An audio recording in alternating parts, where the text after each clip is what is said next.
I'm Serafina Caldwell, though folks call me Sera, a spry 38 years with a mind sharper than a Newport razor clam.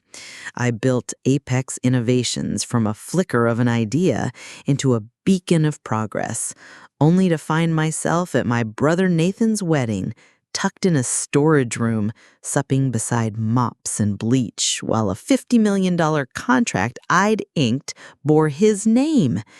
Now, ain't that a hook to snag your heart in 3 seconds flat? If you're stirred by tales of folks rising above kin who'd rather see 'em dimmed, stick with me and hit that subscribe button for more stories to light your evenings. It was a fine June day in Newport, Rhode Island, when that wedding invite landed on my desk, a cream-colored trap nestled twixt a hardware catalog and a bill I'd sooner ignore. Gold letters danced across it, proclaiming Nathan Caldwell's union with Miss Cassandra Wentworth at the Vanderbilt estate, a place so grand it made kings blush. My stomach knotted tighter than a sailor's hitch, for I'd just sealed a $50 million deal with Wentworth Enterprises, my software set to streamline their shipping empire. Yet here was this invite, formal as a tax summons, with nary a nod to my triumph. I leaned back in my chair, arms crossed like a fortress, memories of old wounds crowding in. My Stanford commencement, where I stood tall as valedictorian, was but a shadow to my folks, who tarried at Nathan's yacht club brunch. I'd scanned that crowd, cap askew, hoping for their faces, only to see 'em stroll in as the dean closed the show. My mother waved, all smiles, as if she'd been there from the start. I rubbed my brow, the RSVP card staring up like a dare. No note from Nathan, no hint of a family role, just a cold choice, accept or decline. I tossed it aside, letting work swallow me whole. Emails piled up, my team buzzing over our software's beta phase. But that envelope gnawed at me. By dusk, my phone sang out, my mother's voice crackling through. "Sera, got the invite?" she chirped, all cheer. I mentioned the seating chart, fishing for warmth, but she brushed it off. "Oh, it's a big to-do, just show up proper." Proper, as if I were the family rogue. I ended that call quick, lest my temper flare. Later, Julian Hayes, my old friend with a grin like summer, called via screen, his face a balm. I flashed the invite, and he raised a brow. "You goin'?" I wavered, but his soft offer to join me as my +1 settled it. Come morning, I checked yes on that card, sealed it, and sent it off, half hoping, half dreading what lay ahead. For more tales of grit and gumption, subscribe to this channel, and let's journey through life's twists together. The Vanderbilt estate loomed before me that wedding day, a palace of marble and roses that might have made old Vanderbilt himself nod approval. Julian, my steadfast shadow, stepped out beside me, his blazer crisp as a new dollar bill, murmuring, "This place is a mite extravagant." I smoothed my emerald dress, willing my spine to steel, and answered, "Wentworth Standard." My gut churned like a stormy sea, for the invite had promised a garden affair, but this was a spectacle of wealth, with fountains spitting diamonds and lawns trimmed to perfection. The crowd milled about, champagne flutes glinting like stars, and I spotted my folks by a linen-draped bar, their faces a mix of surprise and judgment when they saw Julian at my side. My mother, with a smile thinner than a wafer, pressed a dry kiss to my cheek. "You came, Sera?" she said, her eyes flicking over my dress like it was last season's news. Julian, ever the charmer, offered his hand. "Julian Hayes, ma'am, pleased to meet you." Her nod was curt, her warmth reserved for the guests clustering near a fountain, where my father held court with Victor Wentworth himself. Victor, a man built like a lighthouse, turned as I approached, his handshake firm as oak. "So, you're the genius behind Apex Innovations," he said, his voice warm as a hearth. "Your software's already stirring our operations." A flush crept up my neck, pride swelling. But before I could speak, my mother chimed in, her laugh sharp as glass. "Oh, Sarah's our little tick tinkerer, but Nathan's the one steering the family ship." Victor's brow creased, and I felt the old sting, sharp as a wasp. Nathan, lounging nearby with a gaggle of suited men, caught Victor's gaze and sauntered over, his grin lazy as a cat. "Didn't think it worth mentioning," he said, clapping my shoulder like I was a junior clerk. "Sarah's busy with her gadgets." Gadgets, he called my life's work. A $50 million deal he'd somehow spun as his own doing. I bit back a retort, my smile tight as a drum. Victor's eyes narrowed, but he held his tongue. And then Cassandra swept in, her gown a shimmer of ivory and pearls, her air kiss as cold as marble. "Sera, you made it," she cooed, her glance at my dress dripping with pity. "So green, so practical." Julian's hand grazed my back, a silent anchor, and I clung to it as the talk turned to business. Victor circled back, keen on my software's workings, and I spoke plain, my voice steady as stone. "I built Apex from nothing. No family coin, no favors." The words landed like a thunderclap, the group falling hush. My father coughed, my mother prattled about some topiary, but the truth hung heavy, a crack in their polished facade. Julian and I slipped away toward the valet, his voice low. "Think they'll seat you proper at the wedding?" I didn't answer, the knot in my belly already whispering what was to come, a storm brewing on that gilded horizon. The wedding planner, a nervous soul with a clipboard clutched like a shield, faltered when she reached my name on her list. Her finger trembled, as if hoping the ink might shift to spare her the task. "Serafina Caldwell, +1, she muttered, then forced a smile brighter than a tin lantern. "Table Z, this way." Julian's hand found mine, and we followed, weaving through the reception hall where chandeliers gleamed like captured moonlight and tables groaned under ivory linens and gold-rimmed plates.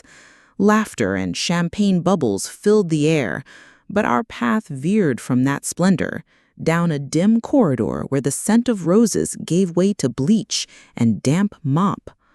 A door creaked open, revealing my fate.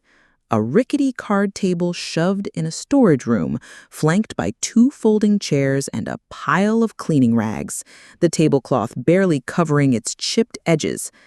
I blinked, my breath catching like a snagged thread. "This ain't right," I said, my voice low but sharp. The planner's assistant, an older woman with eyes soft as a doe's, looked away, mumbling, "I'm sorry, miss, the bride's orders." Julian's shoulders squared, his voice cutting through. "This is an insult. She's the groom's sister." But before I could add my own fire, Cassandra appeared, her gown glowing under the fluorescent glare, a champagne flute dangling from her fingers like a scepter. "No mistake," she purred, her smile sweet as poison. "We had to seat Victor's partners and dear friends up front. You understand, Sera, being extended family now." Over her shoulder, I caught Nathan in the hall, his silhouette framed by the glittering reception, watching with a face blank as a new slate. Then he turned away, and the truth sliced deeper than any blade. He'd known, and worse, he'd claimed my $50 million deal as his own, pitching my software to Victor as his brainchild. The humiliation burned, a fire stoked by years of slights. My 16th birthday forgotten, my Stanford speech unheard, every triumph dimmed to make Nathan shine. I opened my mouth, but no words came, only a weight pressing my chest. Julian stepped forward, but I touched his arm, my voice a whisper. "I need a moment." He nodded, stepping back, his eyes promising he'd wait.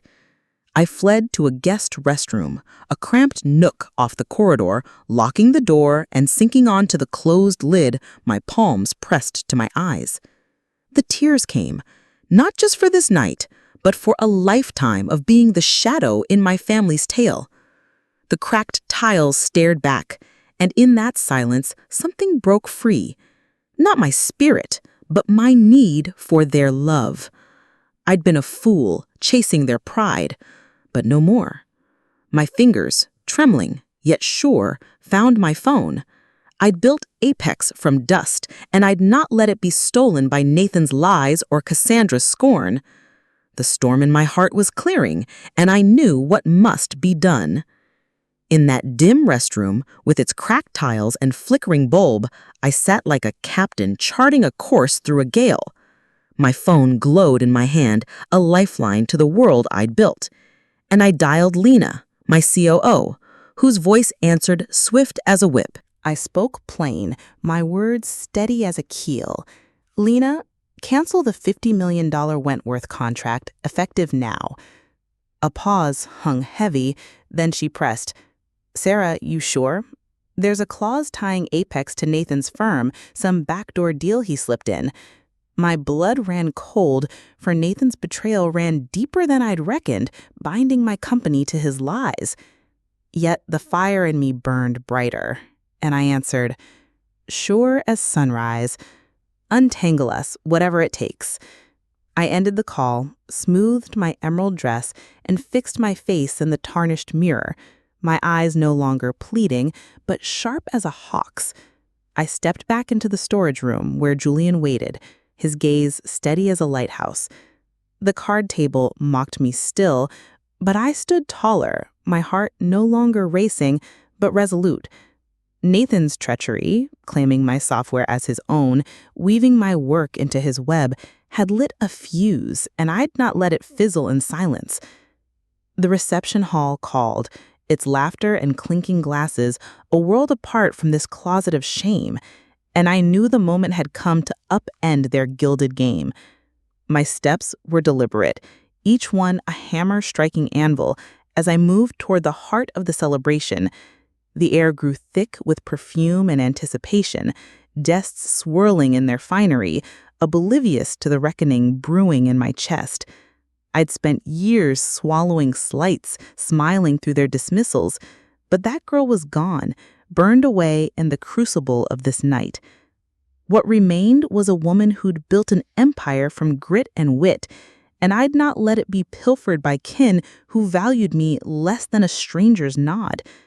Julian fell in step, sensing the shift, his grin a spark in the gloom. "You're about to raise a ruckus, ain't you?"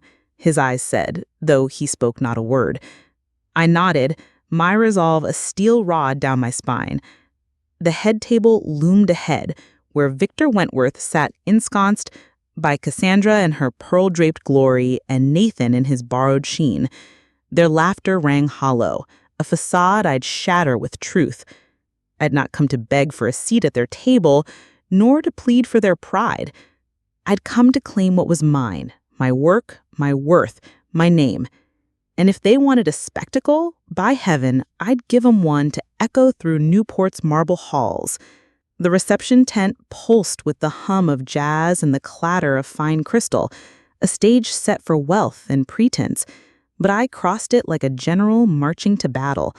My phone was still warm from Lena's call, the $50 million Wentworth contract now a ghost, and Nathan's secret clause a noose I'd cut free. The crowd parted, their curious glances like ripples in a pond, but I fixed my eyes on the head table where Victor, Cassandra, and Nathan sat, their smiles brittle as autumn leaves.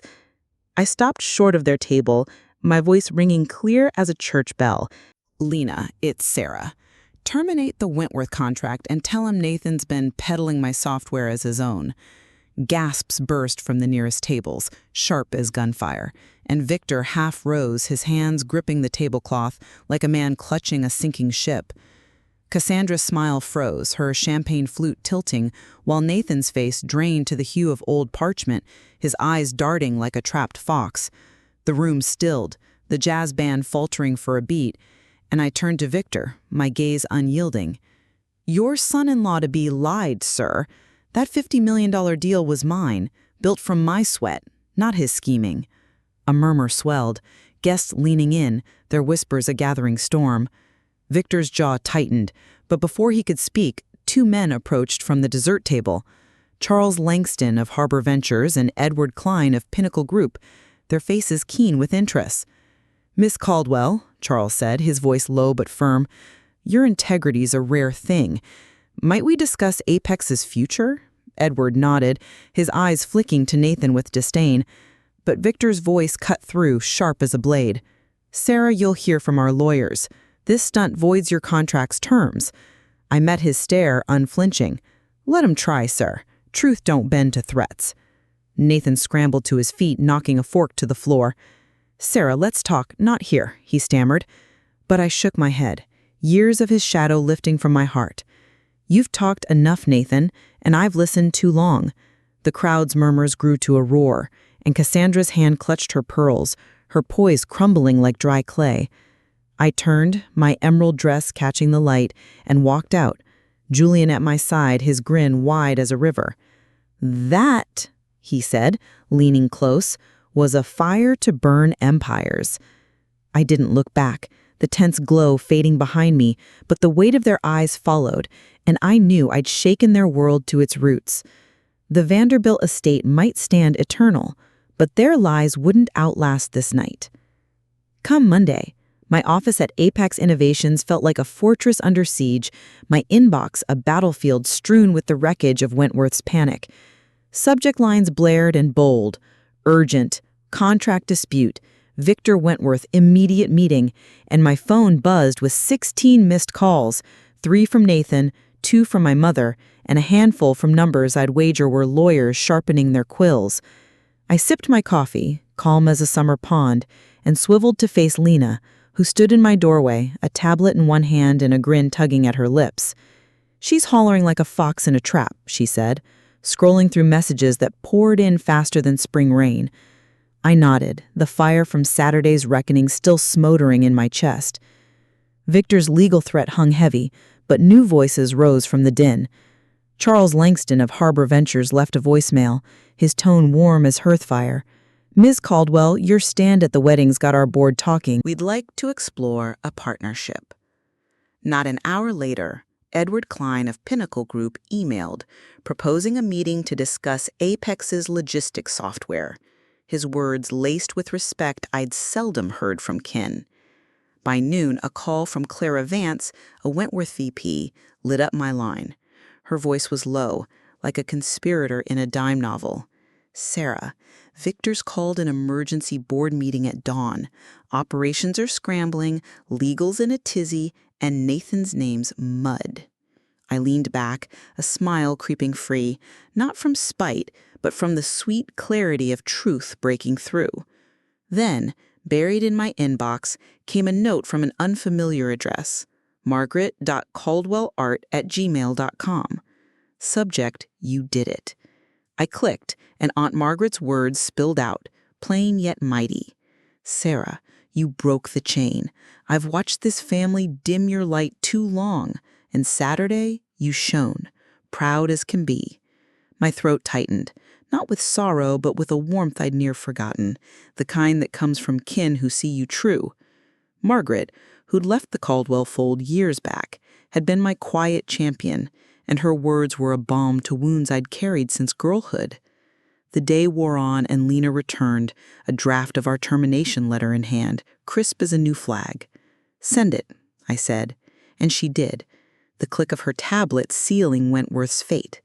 Nathan's text blinked on my phone. "You've ruined me," but I let it sit, unanswered, for his ruin was his own making. The tide was turning, and I stood at its crest, no longer the girl begging for a seat, but a woman carving her own table, with room for those who'd meet me as equal. A week after that Newport ruckus, Nathan sat across from me in a quiet diner on the edge of Providence, the kind with checkered floors and coffee that tasted of honest work. He'd texted, begging a meet, and I'd come, not out of softness but curiosity, to see if the boy I'd once called brother had a shred of truth left in him. His hands fiddled with a napkin, tearing it to bits, and his eyes, once sharp with envy, now carried a weight I hadn't seen before. He spoke first, his voice low, like a man confessing to a priest. He'd been jealous, he said, since we were kids, my brains and grit outshining him every step. Football trophies, business deals, even Cassandra's hand, none of it filled the hole of feeling less than me. Stealing credit for my $50 million deal was no spur-of-the-moment sin. It was a plan, born of fear that Cassandra's father would see him small without it. I listened, letting his words sink deep, not to wound, but to measure the man he might yet become. I leaned forward, my hands folded like a judge. That's your burden, Nathan, not mine. You built a cage of lies, and I'll not share its bars. He flinched, the napkin now a pile of confetti, and nodded, as if the truth was a lash he'd earned. He asked if we could mend what broke, and I let the silence stretch, long enough for him to feel the years I'd carried his shadow. Maybe, I said at last, but it starts with you facing your own mirror, not mine. I rose, my coat slung over my arm, and left him there, his head bowed like a willow in a storm. Outside, Julian waited in his car, his smile a beacon through the diner's fogged glass. "How'd it go?" his eyes asked, and I climbed in, exhaling a breath that felt like shedding old skin. Nathan's remorse was real, but it wasn't my duty to cradle it. I'd given him a chance, a narrow path to walk, and what he did with it was his own reckoning. The drive back to Newport was quiet, the ocean glinting under a late sun, and I felt a lightness, not from forgiving Nathan, but from freeing myself. His apology was a crack in the Caldwell armor, but I had built my own fortress, one of steel and self-respect, and no kin could storm it now. The diner faded in the rear view, and I knew, come what may, I'd never again sit at a table not of my making. Aunt Margaret's Bristol cottage blazed like a lantern against the Rhode Island dusk, its warped clapboards and ivy-choked porch thumbing their nose at the Vanderbilt's marble swagger. She'd called me to supper, just us two, and I stormed her threshold, slammed by a gust of sage and roasting cod that yanked me from Newport's churning tides. Margaret, her silver braid tight as a hawser, her eyes glinting like a hawk's in a gale, hauled me into a hug that roared louder than a nor'easter, saluting the fire I'd sparked at Nathan's wedding. We dropped into chairs at her oak table, its grain scarred by decades of honest feasts, and she sloshed claret into glasses, her hand steady as a mason's. No hint of Nathan's lies or Cassandra's venom tainted her talk. She lunged for apex, my empire of code, her questions sharp as a flincing knife, her praise raw as quarry stone. "You've cleaved through family briar, Sera," she said, her voice a coal in the hearth's red glow. My chest nodded, not with the old sting of Caldwell's slights, but with a pride that surged like a breaker, fed by kin who saw me true. Cod crumbled under our forks, its buttery steam curling like a ghost, and Margaret unreeled her tale, bolting the Caldwell's gilded cage to chase her paints, shrugging off their sneers to forge a life fierce and free. Her story, braided with mine, two women who'd kicked scorn to the curb and built their own pyres. And she grinned, her eyes dancing as she traced my climb from Stamford's halls to Apex's throne. When you shook that wedding tent's chandeliers, you snapped their chains clean. I gulped my wine, her words a bellows, stoking my resolve, forging it into steel that no kin could bend. As the fire spat and popped, she leaned close, her voice a conspirator's growl, pitching a rebel's counsel. Women who defied their lot, artists, thinkers, trailblazers, and urged me to stand among them, to tell how a storage room's shame birthed a triumph that rocked Newport's elite. My pulse hammered, not for the Caldwells' lost nods, but for this woman, this painter, who'd fled their shadow and now thrust a torch into my hands. I saw it clear. Margaret wasn't just kin, she was a mirror, reflecting the fire I'd nursed through years of slights, from forgotten birthdays to a brother's stolen glory. The meal stretched, plates cleared, and the cottage's timbers creaked like a ship riding a swell. Margaret spoke of her early days, scratching out sketches in a Boston garret, her kin calling her mad while she sold her first canvas for $1 and a dream. I leaned in, her grit fueling mine, and felt the weight of that storage room, its mops, its tattered cloth, slough off like old skin. I'd built Apex from a spark in a rented room, no Caldwell coin or favor, and its light was mine, brighter than any chandelier Nathan clung to. As I rose to leave, stars pricking the black, she pressed a pen sketch into my palms, a jagged cliff lashed by a howling sea, a lone beacon burning fierce. "That's you, Sera," she said, her grin a blade's edge. I tore back to Newport, the sketch propped like a battle flag, and truth crashed home. I'd groveled for a seat at a table that loathed me, when my own, hewn from sweat and code, stood vast as an ocean. Margaret's fire had sealed it. My worth was no one's to grant or steal. The night sang of battles won, and I swore I'd never again bow to a clan that dimmed my flame. The days after Margaret's supper roared past like a gale off Narragansett Bay. My office at Apex Innovations a hive of purpose, buzzing with calls and contracts that piled like driftwood after a storm. Lena, my sharp-eyed COO, darted between desks, fielding offers from Harbor Ventures and Pinnacle Group, their proposals stacking high as a lighthouse beacon. Victor Wentworth's legal threats still hissed, venomous as a cornered rattler, but they'd lost their bite, for the truth I'd flung at that Vanderbilt wedding had turned the tide, and New Hermison's gleamed, sharp as a dawn blade. I hunched over my desk, emails flashing like signal fires, when a note from Aunt Margaret blazed through the clutter, subject, "Burn Brighter."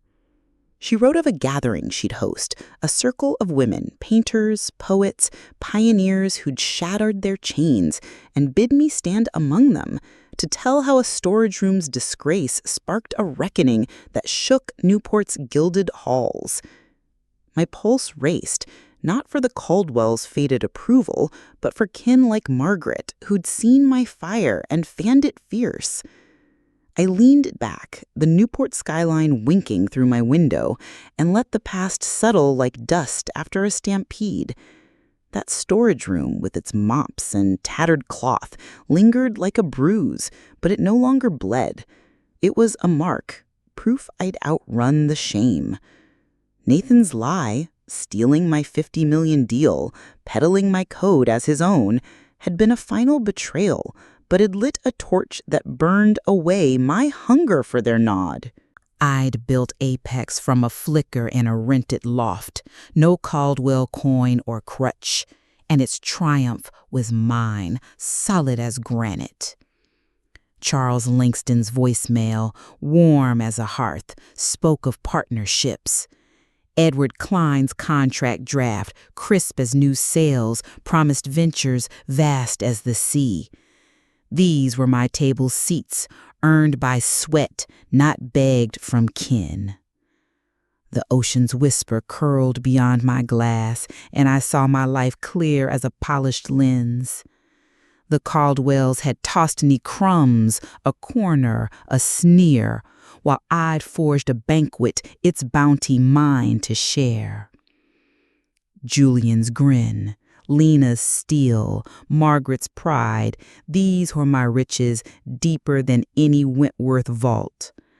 I'd spent years chasing a family's love, only to find it in those who met me true, who cheer a woman's rise without a flinch. Margaret's email burned in my mind, her call to speak, a summons to claim my place, not as a Caldwell, but as Sera, the woman who turned humiliation into a war cry. My phone buzzed, a text from Margaret, Friday, bring your spark.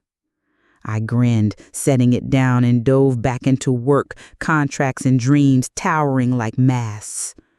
The girl who'd wept in that restroom was a ghost. In her place stood a woman who'd raised an empire from grit, its gates wide for those who'd match her stride. The Caldwells might cling to their gilded lies, but I had seized my truth, and it shone fiercer than their chandeliers. The skyline pulsed, a city alive with promise, and I knew my table, built of code and courage, would outlast their crumbling thrones. I stood, stretching, and glanced at the sketch Margaret had given me, that cliff-bound beacon defying the storm. It was me, unbowed, and as the night deepened, I felt the weight of years lift, replaced by a certainty as firm as bedrock. My worth was mine, forged in fire, and no kin could dim its blaze. The storm I'd unleashed at that Vanderbilt wedding settled like dust after a stampede, leaving a clarity sharp as a Newport dawn. My office at Apex Innovations thrummed, a fortress of grit where contracts from Harbor Ventures and Pinnacle Group piled like cordwood, each a brick in the empire I'd raised from a spark. Victor Wentworth's legal snarls faded toothless as a spent gale, while Margaret's words, burned brighter, echoed through the fog of my Caldwell past. If this tale of shaking off kin who dim your light sparks a fire in you, smash that like button, share this story, and subscribe for more to stoke your evenings. I stood at my window, the ocean's glint a mirror to my thoughts, and traced the arc of my war. That storage room with its mops and tattered cloth had been a crucible, Nathan's lie stealing my $50 million deal, a flint that lit my fury. I'd begged for their nod, a seat at their gilded table, only to find it rotten, built on scorn. But I'd forged my own, of cold and steel, its chairs filled by Julian's grin, Lena's spine, Margaret's fire, kin not by blood, but by truth. The Caldwell's chandeliers might dazzle, but they'd crumble, while my light, hard-won, would burn eternal. The skyline pulsed, Newport's heart beating fierce, and I saw my journey plain, a fault line cracking after years of strain, splitting lies from truth. I'd walked from that wedding tent, head high, not just for me, but for every soul shoved to a corner, told their worth was less. Charles Langston's call, Edward Klein's deal, these weren't just contracts, they were war cries, proof that standing tall drew allies fiercer than any kin. Margaret's sketch, that cliff-bound light hung on my wall, a reminder. I was the storm, and no one could douse my flame. My phone buzzed, a note from Lena, boardroom booked, new partners inbound. I grinned, the weight of years sloughing off like old paint. The girl who'd wept in that restroom was ash. In her place stood a woman who toppled a dynasty's lies, not with tears, but with a truth sharp as a blade. The Caldwells might cling to their fading glory, but I'd built a legacy. Apex, unbowed, its doors wide for those who'd meet me true. The ocean sang of battles won, and I knew my cable, vast as the sea, would outshine their crumbling thrones. This ain't just my tale, it's a call to you, to seize your worth and cast off those who dim it. Like this video, share it wide, and hit subscribe to join the fight for stories that lift the soul. I leaned back, the city's lights winking like stars, and felt a peace hard as bedrock. What began as a storage room shame had birthed a reckoning, a life reclaimed, and as the night deepened, I swore to keep my fire blazing for me and all who dare to shine.